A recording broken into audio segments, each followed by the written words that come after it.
ጣፎ ሄጄ ያየሁት የዶሮ ቤት በጣም ምርጥ የሚባልና አንደኛ ነው። የበላሁትን ምግብ እንደዛው አንጀት አረስ ነው። በጣም አመሰግናለሁ። ዛሬ መገኘው ጣፎ ነው። ወደ 2100 የሚጠጉ የ3 ወር ቄብ ዶሮዎችን ፓኬጅ ይዘን ወደዛው ስፍራ ሄደናል። እንደምትመለከቱት በጣም ብዙ ስራዎችን ሰርተናል። በጣም ብዙ ስራዎች ስላችሁ እንደ ጀማሪ አይደለም፣ ልምድ ካለው ዶሮ አርቢ ጋር ነው በአሁኑ እየሰራው ያለሁት። ለ4 ዙር ያክል እንዳስገባ ነግሮኛል። ከዚህ ቀደም ልምድ አለው። በጣም ታታሪ ነው። በጣም ጎበዝ የሚባል ወጣት ነው። ዛሬ እሱ ጋር ነው የሚሄደው። ስራው ገብቶት ሲሰራ እንደዚህ ነው። እንደምትመለከቱት ያደረጋቸው ዝግጅቶች አንዳንድ ቦታ ትንሽ ቅር እሰኛለሁኝ፣ የሆነ ነገር ሲጎዳድል ቅር እሰኛለሁኝ። እዚህ ጋር ግን ምንም ቅር የተሰኘውበት ነገር የለም። በጣም በቃ አስቦበት እንደሰራበት ይታወቃልና በቃ ምርጥ የሚባል ዶሮ አርቢ ነው። አንዳንድ ጊዜ በቃ ስራው ገብቷቸው የሚሰሩ ሰዎች አሉ። ይህ ዶሮ አርቢ ተመልከቱት፣ ወጣት ነው። ዝቅ ብሎ ከመጀመሪያ እስከ መጨረሻ ድረስ አብሮን የሰራው ቆሞ አይደለም ዳር የተመለከተን፣ መጥቶ ደግሞ ከፋርማችን ልክ እንደዚህ መጥቶ ጭኗል። እንደምትመለከቱት ሁሌ እንደምናደርገው ማለት ነው። ጅምራችን የሚሆነው መጥቶ ከፋርማችን ዶሮችን እንዲጭን ነው። አይቶ በደንብ ይረከባል። ጥሩ ነገር እንሰጠዋለን። ከዚህ በተጨማሪ ደግሞ ያሉ ኮመንቶችን መስተካከል ያለባቸው ነገሮችንም እዛው እያስተካከለ ይረከባል። ለ1 ወር የሚሆናቸውን መኖም ደግሞ ይዘናል። ስፔሻል የምትባል ደግሞ 3 ኩንታል መኖ ይዘንለታል።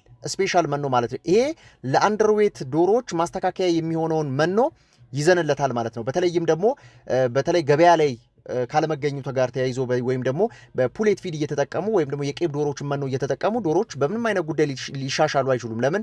ዴይሊ ፊድ ኢንቴካቸው በጣም አነስተኛ ነው። በአቅማቸው በእድሜያቸው መብላት ባላቸው ወይም ደግሞ በክሮፕ ሳይዛቸው ነው የሚበሉትና ብዙ መኖ እንስጣቸውና እናሻሽል ማለት አያስኬድም። ነገር ግን በንጥረ ነገር ደግሞ በጣም በከፍተኛ ሁኔታ ላይ በግራም ከፍተኛ የሆነ ንጥረ ነገርን የያዘ ደግሞ መኖ ይዘጋጅላቸዋል። 3 ኩንታል ያክል ተይዞለታል ይሄኛውም።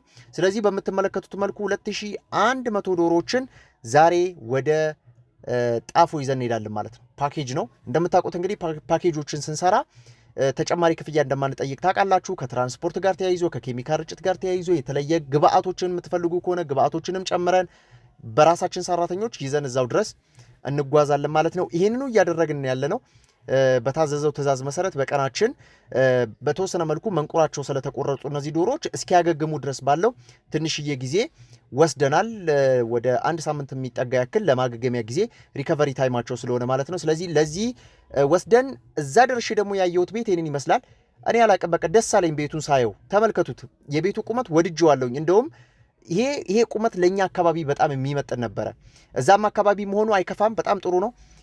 ያው እንደምታውቁት ዱከምና ጣፎን ስናነጻጽረው ቀዝቃዛማ የሚባል ነው። ከፍተኛ የሚባል ቁመት ነው። ለሌላም አይነት ፐርፐዝ ቢያውለው ቤቱን ይጠቀምበታል ማለት ነው። ልክ እንደዚህ አድርጎ ፏ አድርጎ ሰርቶታል። ያው ከዚህ ቀደምም በተደጋጋሚ ሰርቶት ስለሚያውቅ ስራውን በደንብ አድርጎ ምናልባት ከዚህ ቀደምም የቸገሩትን ችግሮች በማየት ይመስለኛል እንደዚህ አድርጎ የሰራው። እኛም ደግሞ የተዘጋጀውን አዲስ ቤት ነው በነገራችን ላይ ከዚህ ቀደም አልተሰራበትም። ይህን አዲስ ቤት ቀለል ያለ የኬሚካል ርጨት አድርገንለታል። እንደምትመለከቱት ደግሞ ጉዝጓዙን በደንብ እያገላበጠን ያው ሶምሶማ ሩጫ በሉት፣ ይሄን ሩጫ እየሮጥኩኝ ነው የሚመስለውና ዙሪያውን እንዳለ እያገላበጠን ጉዝጓዙ በደንብ ተረጨ። ይሄ እንግዲህ በዚህ የአረጫጨታችን ከዚህ ቀደምም ነግሬያችኋለሁኝ። እያንዳንዱ ዲግሪ ያለው ያ ማለት ጉዝጓዝ የምንረጭበት መንገድና እንዲሁም ደግሞ ቤት የሚረጭበት መንገድ፣ ግቢ የሚረጭበት መንገድ የተለያየ ነው። ስለዚህ ከዚህ ጋር ተያይዞ ለጉዝጓዝ የሚመጥን አይነት የኬሚካል ርጭት ኬሚካሉንም ኮንሰንትሬሽኑንም ከዚህ በተጨማሪ ደግሞ የአረጫጭቱንም ዘዴ በዚህ መልኩ ተጠቅመን በሚገባ ሙሉ በሙሉ ኬሚካል ርጭት አድርገንለት ለአርቢያችን በዚህ መልኩ አስረክበናል ማለት ነው። ጎበዝ የሚባል ነው፣ ታታሪ የሚባል ነው። እኔ ሳላደንቅ አላልፍም። በቃ መደነቅ ያለባቸውን ሰዎች ማድነቅ ይኖርብናል። መስተካከል ያለባቸውን ሰዎች ወይም ደግሞ ታታሪ መሆን ያለባቸውን ሰዎች ደግሞ እናበረታታለን። ስለዚህ ግን ጎበዞች ጎበዝ መባል መቻል አለባቸው። በቃ በዚህ ዘርፍ ላይ ጉብዝናን ይጠይቃል ዘርፉ ራሱ፣ ወይም ደግሞ ታታሪነትን ይጠይቃል፣ አልበገር ባይነትን፣ ጽናትን ይጠይቃል። ስለዚህ ይሄንን የሚያሟሉ ሰዎች ሊበረታቱ ይገባል፣ በቃ ሊደነቁ ይገባል።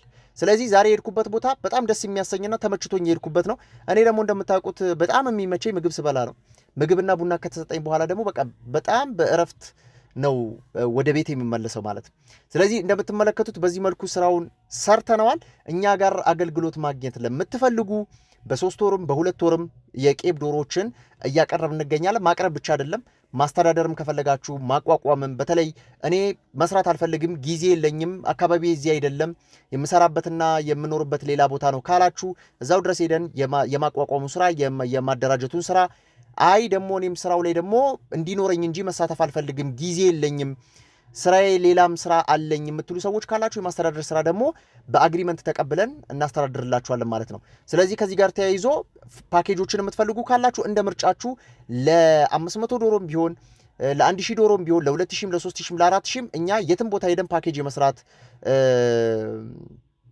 አላማ ነው ይዘን እየተንቀሳቀስን ያለ ነውና በዚህ መልኩ የምትፈልጉትን ያክል ዶሮ ኦርደር እያደረጋችሁ ከኛ ጋር አብራችሁ በመስራት በጣም ውጤታማነትን መሆን ትችላላችሁ። ጅምሩ ነው። በነገራችን ላይ ዶሮ እርባታ ጅምሩ ነው። በተመሳይ መንገድ ወይም ደግሞ በተሻለ መንገድ መሰራት ያለበት ማለት ነው። ስለዚህ ከዚህ ጋር ተያይዞ ዛሬ እዚህ ቦታ ላይ ሄደን ስራዎችን ሰርተናል። እንደምታዩት ከዚህ ቀደምም ሌላ ቦታዎች ሄደን የምናረጋቸውን አይነት ፕራክቲሶች እዚህም ላይ አድርገናል። ስለዚህ ከዚህ ጋር ተያይዞ ዛሬም አብረን መጣን። እኛ ጋር ስልጠናዎችን መውሰድ የምትፈልጉ ካላችሁ ለተከታታይ 3 ቀን የሚሰጥ ስልጠና በዱከም አለ። በተግባር የተደገፈ ስልጠና ነው የምንወስደው። ታዲያ እንግዲህ አርቢው በጣም እየተጨነቀበት ያለበት ሁኔታ ላይ የእንቁላል ምርት መቀነስና በዶሮዎች በተደጋጋሚ በበሽታ መጠቃት፣ ለሁለቱም ደግሞ ክትባት እንዴት ይሰጣል፣ እንዴት ይበጠበጣል፣ በሁለቱም አይነት ቀላሉንም ከባዱንም እንመለከታለን። ከዚህ በተጨማሪ ደግሞ መኖ እንግዲህ ብዙ ሰዎች አሁን ደግሞ ሀሳባቸው ወደ መኖ እየቀየሩ ነው ያሉትና መኖ የማምረት ነገር በጣም እየጨመረ ነው ያለው። ስለዚህ መኖ ደግሞ በተግባር ለማምረት የምትፈልጉ ካላችሁ የተለያዩ ሃንዳውቶችን ማኑዋሎችን መውሰድ የምትፈልጉ ካላችሁ ቁጭ ብላችሁ የሚነበቡ ነገሮችን ማግኘት የምትፈልጉ ካላችሁ ወደ ስልጠና ማዕከላችን መታችሁ ብቅ ብላችሁ እንግዲህ የተለያዩ መረጃዎችን መቀበል ትችላላችሁ።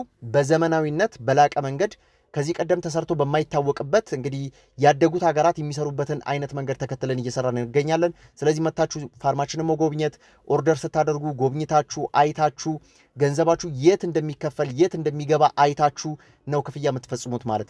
ይሄ በተሻለ መንገድ ከዚህ ቀደም በሶሻል ሚዲያ ከሩቅ ቦታም ይከፍላሉ ሰዎች በጣም በብዙ ገንዘብ ይከፍላሉ። ነገር ግን አሁን ደግሞ በጣም አሻሽለን እያንዳንዱ አርቢ መጥቶ ፋርሙን አይቶ ጎብኝቶ ደስተኛ ሆኖ የሚወስደውን ምርት አይቶ ገምግሞ አስገምግሞ እንዲወስድ ነው የምናደርገውና ይሄ ረጅም ጊዜ ከደንበኞች ጋር ከመቆየታችን ጋር ተያይዞ ደንበኞች ምን ይፈልጋሉ የሚለው ነገር ከማሟላት ጊዜ በየጊዜው ያሻሻልን የመጣናቸው ነገሮች ናቸው።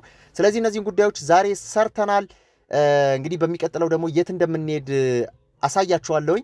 የተለያዩ ፋርሞችን እየርን ያለ ነው። በተከታታይ እያስረከብናቸው ዶሮዎች አሉ። ስለዚህ በቅርቡ በጣም በብዙ ሺዎች ዶሮዎችን እያስረከብን ያለ ነውና መታችሁ እንግዲህ የአገልግሎታችንን ተጠቃሚ እንድትሆኑ ጋበዝኩኝ። ከዚህ በተጨማሪ ደግሞ ቦታ የምትፈልጉ ቤት የምትፈልጉ የማስተዳደር የማቋቋም ስራ የምትፈልጉ ካላችሁ መታችሁ ቢሮአችን ማናገር ይቻላል። ዘወትር በስራ ሰዓትና በስራ ቀናት ክፍት ነው። በቀላል ትራንስፖርት የምታገኙት ነው። ዱከም ብሉ ናይል ህንፃ 2ኛ ፎቅ ላይ መታችሁ ነው የምታገኙት። ምርትና አገልግሎታችንን በተሻለ መንገድ ዶሮ እርባታን ፈልጋችሁ በዶሮ እርባታ ላይ ምንም ጠይቃችሁ ማታጡበት ምንም ፈልጋችሁ ማታጡበት አይነት ድርጅት ነው። መታችሁ አይንሸት ፋርምን መጎብኘት ይቻላል።